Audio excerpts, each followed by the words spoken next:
What's good, my fellow Chicago Bears fans? So football is officially back. We just got to watch an amazing game yesterday with the Bucks and the Cowboys, and it was just amazing seeing football back on our screens.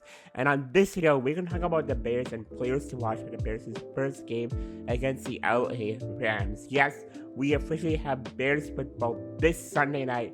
I'm really excited for it, and I'm really excited to see what happens. And let's talk about some players to watch who will have the most to prove, and that's what we're gonna discuss in today's video. But before we get into, I owe you guys a huge apology as I did not make any content last week and I was a little bit sick. I was dealing with some stuff, but I'm back now. I'm gonna make you guys some more consistent and better content, and that's my promise to you. So make sure you subscribe, make sure you go and sack that like button, and make sure you hit bell notifications. Now with that all being said, let's dive right in today's video. And our first player that we have to watch out for is an obvious player, and that's Andy Dalton. And the answer is simple. Andy Dalton is quarterback one. Andy Dalton has to prove against the LA Rams that he can be that guy, because in preseason, Andy Dalton didn't necessarily do that. You know, he went 13 for 21, he had one touchdown, one pick, and he threw for 164 yards and had an 82.2 PR. And to me, as a Bears fan, that doesn't seem like a quarterback one numbers, especially in preseason when you're playing against number twos and number threes. That does not seem to me like quarterback one. Now, he did not have Allen Robinson, he didn't have Darnell Mooney, he didn't have Cole Kmet, but great quarterbacks make their receivers better, and Andy Dalton didn't do that, whereas Justin Fields did. And my question is, can Andy Dalton be that guy? Because if he has a stat line that I described to you against the LA Rams, the Chicago Bears are going to not have any points going into halftime, and we might be down by a huge deficit. And you know, Andy Dalton could get benched by Justin Fields in the second half. So Andy Dalton is playing for his life here. He's playing for his job here, and needs to have a huge game against the LA Rams, because Matt Nagy will not hesitate to put in Justin Fields, and we as fans won't hesitate to call for Justin Fields to come in. Now, our next person that we're going to talk about isn't necessarily a player, but it is someone to watch out for. It's someone huge that we need to be watching out for, and that's Matt Nagy. You know, is Matt Nagy going to be the same coach that we've seen him in years past? Is he going to run the ball on third down? Is he going to run screens? Is he going to run plans? Or is he going to be the guy that sees, okay, on this down, I have to run this play? Is he going to be the guy who adapts to his quarterback? Is he going to be the guy who runs it at the right time, who actually utilizes the run game? And is he going to coach for his life? And is he going to call good plays for the Bears so that they can score points? Because if the Bears do not score points in this LA Rams game, and if the Bears are like how they were in the past, I'm sure Ryan Pace, George McCaskey, and Ted Phillips won't hesitate to fire Matt Nagy. I mean, Matt Nagy is literally playing for his job here. He has to call good plays. The Bears have to score against the LA Rams, or you know what?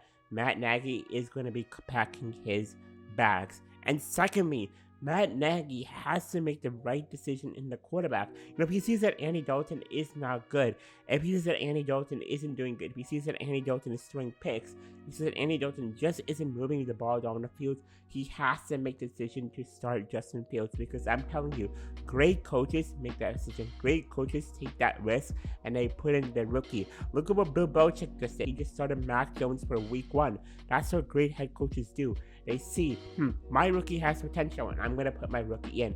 And that's what Matt Nagy has to do if things are not working. He has to put in Justin Fields, or, like I said it before, Matt Nagy will be packing his bag. Now, the third player is someone on defense, and perhaps the most to prove on the defensive side of the ball, and that's Robert Quinn. You know, Robert Quinn has to step it up against his old team, the LA Rams. If he wants to be a Bear next year, Robert Quinn has to have a good game against the Rams.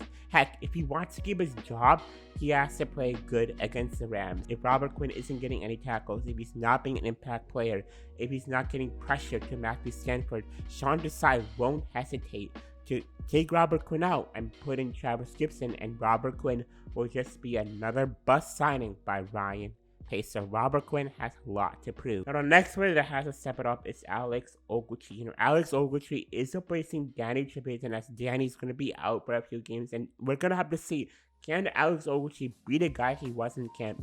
Forcing turnovers, being that star defensive player in camp, and even in preseason, he was pretty good, getting tackles for losses. He was an impact player in preseason, and I'm wondering if Alex Ogletree can do that when it counts against the LA Rams. Now, when Kyle Fuller left in free agency, many Bears fans, including myself, were wondering who can be that guy? Who's going to be that number 2 cornerback this year? And lo and behold, we got to know that guy will be Kendall Goldar. And Kendall Goldar has a lot to prove against the LA Rams because he has to prove he can be a cornerback too. He has to prove that he can lock down the Rams receivers, that he can get open field tackles, that he can force incompletions on Mackey Stanford, and that he cannot allow any big plays the Chicago Bears can win. Kendall Goldar has a lot to prove, and I have a lot of hope that he can be that guy. But this game is his first big test, and if he can excel, I think Kendall Goldar can be a really, really great cornerback too for the Chicago Bears. And speaking of cornerbacks, the next player to watch out for is Jalen Ramsey. Oh, I'm sorry, Jalen Ramsey's dad, Darnell Mooney. And why, you might ask? Well, we've been seeing Jalen Ramsey trash talk with Darnell Mooney, and now it's time for us to finally see Darnell Mooney prove why he is Jalen Ramsey's dad. And I'm really excited to watch Darnell Mooney because unlike everyone else on this list, I know Darnell Mooney will make an impact. I know he will be a star. Now, if you're a Rams fan and watching Darnell Mooney play, well, I'm kind of scared for you because Darnell Mooney is going to make your night a living nightmare. He's going to break Jalen Ramsey's ankles. Now, I kind of started off this video talking about a coach, and I'm going to end it on a coach, and that's Sean Desai. Sean Desai has a lot to prove. Can he be that defensive coach that we wanted to be, that defensive coordinator that he wanted to be? Can he be Vic Fangio 2.0? And that's my question, and Sean Desai has a lot to prove against the LA Rams, and my guess is he can be that guy, and I'm really excited to see what Sean Desai does and how Chicago Bears do on defense. If you guys enjoyed this video, make sure to go and smash that like button, make sure to share this video with your friends, and again, I'm sorry I didn't make any content as I've been sick, but I hope you enjoyed this video, and peace out and bear down.